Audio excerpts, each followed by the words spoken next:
ओम शांति। 17 जून 2024। आज की मधुर महावाक्य।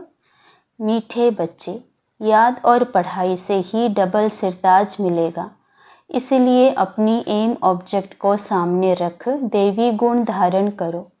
प्रश्न। विश्व रचयिता बाप, तुम बच्चों की कौन सी खिदमत व सेवा करते हैं? उत्तर। 1. बच्चों को बेहद का वर्षा दे सुखी बनाना, यह खिदमत है। बाप जैसी निष्काम सेवा कोई कर नहीं सकता। दूसरा, बेहद का बाप किराए पर तख्त लेकर तुम्हें विश्व का तख्त नशीन बना देते हैं। खुद ताउसी तख्त पर नहीं बैठते, लेकिन बच्चों को ताउसी तख्त पर बिठाते हैं। बाप के तो जड़ मंदिर बनाते, उसमें उन्हें क्या ही टेस्ट आएगा। मज़ा तो बच्चों को है जो स्वर्ग का राज्य भाग्य लेते हैं। ओम शांति। मीठे मीठे रूहानी बच्चों को बाप कहते हैं कि अपने को आत्मा समझ बाप को याद करो। ओम शांति का अर्थ तो बच्चों को समझाया है। बाप भी बोलते हैं तो बच्चे भी बोलते हैं ओम शांति, क्योंकि आत्मा का स्वधर्म है शांत। तुम अब जान गए हो कि हम शांति धाम से यहाँ आते हैं, पहले पहले सुख धाम में, फिर 84 पुनर्जन्म लेते लेते दुख धाम में आते हैं। यह तो याद है ना।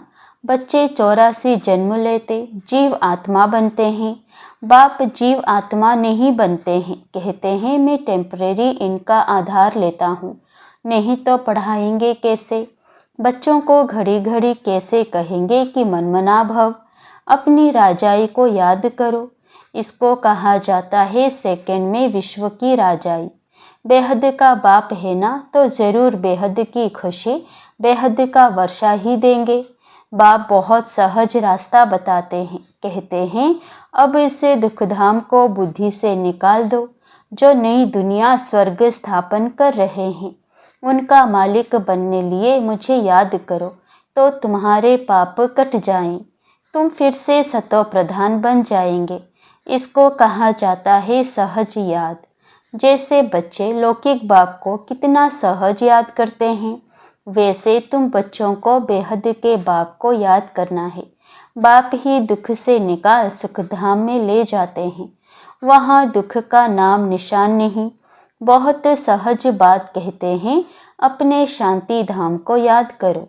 जो बाप का घर वह तुम्हारा घर है, और नई दुनिया को याद करो, वह तुम्हारी राजधानी है। बाप तुम बच्चों की कितनी निष्काम सेवा करते हैं। तुम बच्चों को सुखी कर फिर वानप्रस्थ परमधाम में बैठ जाते हैं। तुम भी परमधाम के वासी हो, उसको निर्वाण धाम वानप्रस्थ भी कहा जाता है। बाप आते हैं बच्चों की खिदमत करने, अर्थात वर्षा देने। यह खुद भी बाप से वर्षा लेते हैं। शिव बाबा तो है ऊंचते ऊंच भगवान, शिव के मंदिर भी हैं। उनका कोई बाप व टीचर नहीं है। सारे सृष्टि के आदि मध्य अंत का ज्ञान उनके पास है। कहाँ से आया? क्या कोई वेद शास्त्र आदि पढ़े? नहीं। बाप तो है ज्ञान का सागर, सुख शांति का सागर। बाप की महिमा और देवी गुणों वाले मनुष्यों की महिमा में फर्क है। तुम देवी गुण धारण कर यह देवता बनते हो। पहले आसुरी गुण थे, असुर से देवता बनाना यह तो बाप का ही काम है। एम ऑब्जेक्ट भी तुम्हारे सामने है। जरूर ऐसे श्रेष्ठ कर्म किए होंगे। कर्म अकर्म विकर्म की गति अथवा हर बात समझाने में 1 सेकंड लगता है। बाप कहते हैं मीठे मीठे बच्चों को पाठ बजाना ही है। यह पाठ तुमको अनादि अविनाशी मिला हुआ है। तुम कितना बारी सुख दुख के खेल में आए हो, कितना बार तुम विश्व के मालिक बने हो। बाप कितना ऊंच बनाते हैं। परमात्मा जो सुप्रीम सोल है, वह भी इतना छोटा है।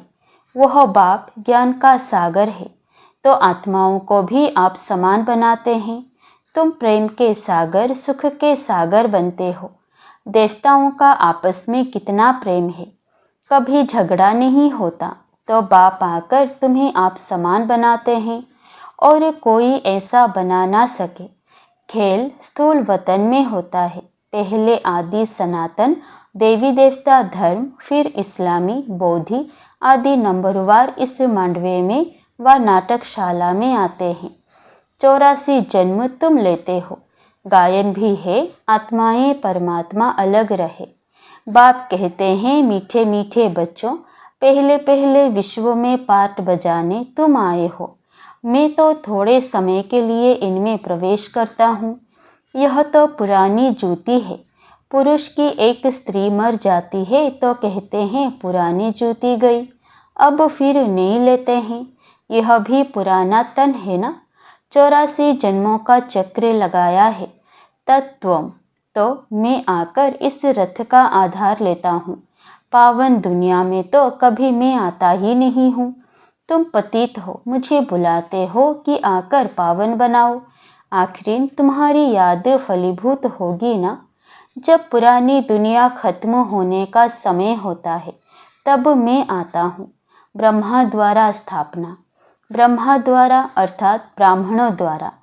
पहले चोटी ब्राह्मण, फिर क्षत्रिय, तो बाजोली खेलते हो। अब देह अभिमान छोड़ देही अभिमानी बनना है। तुम 84 जन्म लेते हो। मैं तो एक ही बार सिर्फ इस तन का लोन लेता हूँ, किराए पर लेता हूँ। हम इस मकान के मालिक नहीं है। इनको तो फिर भी हम छोड़ देंगे, किराया तो देना पड़ता है ना। बाप भी कहते हैं, मैं मकान का किराया देता हूँ। बेहद का बाप है, कुछ तो किराया देते होंगे ना। यह तख्त लेते हैं, तुमको समझाने लिए ऐसा समझाते हैं जो तुम भी विश्व के तख्त नशीन बन जाते हो। खुद कहते हैं मैं नहीं बनता हूँ। तख्त नशीन अर्थात ताउसी तख्त पर बिठाते हैं। शिव बाबा की याद में ही सोमनाथ का मंदिर बनाया है। बाप कहते हैं इससे मुझे क्या टेस्ट आएगी। जड़ पुतला रख देते हैं। मज़ा तो तुम बच्चों को स्वर्ग में है, मैं तो स्वर्ग में आता ही नहीं हूँ। फिर भक्ति मार्ग जब शुरू होता है तो यह मंदिर आदि बनाने में कितना खर्चा किया, फिर भी चोर लूट ले गए। रावण के राज्य में तुम्हारा धन दौलत आदि सब खलास हो जाता है। अभी वह ताउसी तख्त है। बाप कहते हैं जो हमारा मंदिर बनाया हुआ था वह मोहम्मद गजनवी आकर लूट ले गए। भारत जैसा साल्वेंट और कोई देश नहीं, इन जैसा तीर्थ और कोई बन नहीं सकता। परंतु आज तो हिंदू धर्म के अनेक तीर्थ हो पड़े हैं। वास्तव में बाप जो सर्व की सद्गति करते हैं, तीर्थ तो उनका होना चाहिए।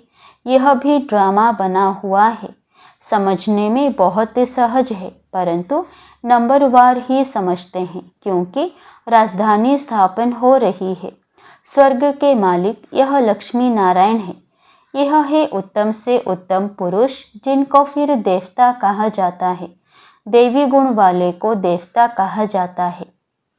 यह उच्च देवता धर्म वाले प्रवृत्ति मार्ग के थे। उस समय तुम्हारा ही प्रवृत्ति मार्ग रहता है। बाप ने तुमको डबल ताजधारी बनाया। रावण ने फिर दोनों ही ताज उतार दिए। अब तो नो ताज, ना पवित्रता का ताज, ना धन का ताज, दोनों रावण ने उतार दिए हैं। फिर बाप आकर तुमको दोनों ताज देते हैं इस याद और पढ़ाई से। इसीलिए गाते हैं, ओ गॉड फादर हमारा गाइड बनो, लिबरेट भी करो। तब तुम्हारा नाम भी पंडा रखा हुआ है। पांडव, कौरव, यादव क्या करते भय। कहते हैं बाबा हमको दुख के राज्य से छुड़ाकर साथ ले जाओ। बाप ही सचखंड की स्थापना करते हैं जिसको स्वर्ग कहा जाता है। फिर रावण झूठ खंड बनाते हैं। वह कहते श्री कृष्ण भगवान वाच। बाप कहते हैं शिव भगवान वाच। भारतवासियों ने नाम बदल लिया तो सारी दुनिया ने बदल लिया। श्री कृष्ण तो देहधारी है, विदेही तो एक शिव बाबा है। अभी बाप द्वारा तुम बच्चों को माइट मिलती है। सारे विश्व के तुम मालिक बनते हो। सारा आसमान धरती तुमको मिल जाती है। कोई की ताकत नहीं जो तुमसे छीन सके। पौना कल्प, उन्हों की तो जब वृद्धि होकर करोड़ों की अंदाज में हो तब लश्कर ले आकर तुमको जीते। बाप बच्चों को कितना सुख देते हैं, उनका गायन ही है दुख हरता सुख करता। इस समय बाप तुमको कर्म अकर्म विकर्म की गति बेट समझाते हैं। रावण राज्य में कर्म विकर्म बन जाते हैं, सतयुग में कर्म अकर्म हो जाते हैं। अभी तुमको एक सतगुरु मिला है जिसको पतियों का पति कहते हैं, क्योंकि वह पति लोग भी सब उसको याद करते हैं। तो बाप समझाते हैं यह कितना वंडरफुल ड्रामा है। इतनी छोटी सी आत्मा में अविनाशी पार्ट भरा हुआ है जो कभी मिटने वाला नहीं है। इनको अनादि अविनाशी ड्रामा कहा जाता है। God is one. रचना अथवा सीढ़ी और चक्र सब एक ही है। ना कोई रचता को ना रचना को जानते हैं। ऋषि मुनि भी कह देते हम नहीं जानते। अभी तुम संगम पर बैठे हो, तुम्हारी माया के साथ युद्ध है, वह छोड़ती नहीं है। बच्चे कहते हैं बाबा माया का थप्पड़ लग गया। बाबा कहते हैं बच्चे ये कमाई चट कर दी। तुम्हें भगवान पढ़ाते हैं तो अच्छी रीति पढ़ना चाहिए। ऐसी पढ़ाई तो फिर 5000 वर्ष बाद ही मिलेगी। अच्छा, मीठे मीठे सिकिलधे बच्चों प्रति माता पिता बाप दादा का याद प्यार और गुड मॉर्निंग। रूहानी बाप की रूहानी बच्चों को नमस्ते। धारणा के लिए मुख्य सार। पहला, इस दुखधाम से बुद्धि योग निकाल नई दुनिया स्थापन करने वाले बाप को याद करना है, सतो प्रधान बनना है। दूसरा, बाप समान प्रेम का सागर, शांति और सुख का सागर बनना है। कर्म अकर्म और विकर्म की गति को जान सदा श्रेष्ठ कर्म करने हैं। वरदान, सदा उमंग उत्साह में रह, मन से खुशी के गीत गाने वाले अविनाशी खुश नसीब भव।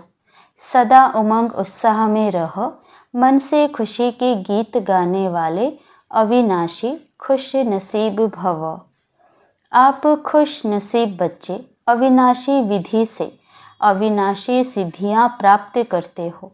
आपके मन से सदा वाह वाह की खुशी के गीत बजते रहते हैं। वाह बाबा, वाह तकदीर, वाह मीठा परिवार, वाह श्रेष्ठ संगम का सुहावना समय। हर कर्म वाह वाह है, इसलिए आप अविनाशी खुश नसीब हो। आपके मन में कभी वाई आई नहीं आ सकता। वाई के बजाय वाह वाह और आई के बजाय बाबा बाबा शब्द ही आता है। स्लोगन, जो संकल्प करते हो उसे अविनाशी गवर्नमेंट की स्टैंप लगा दो तो अटल रहेंगे। जो संकल्प करते हो उसे अविनाशी गवर्नमेंट की स्टैंप लगा दो तो अटल रहेंगे। मातेश्वरी जी के मधुर महावाक्य।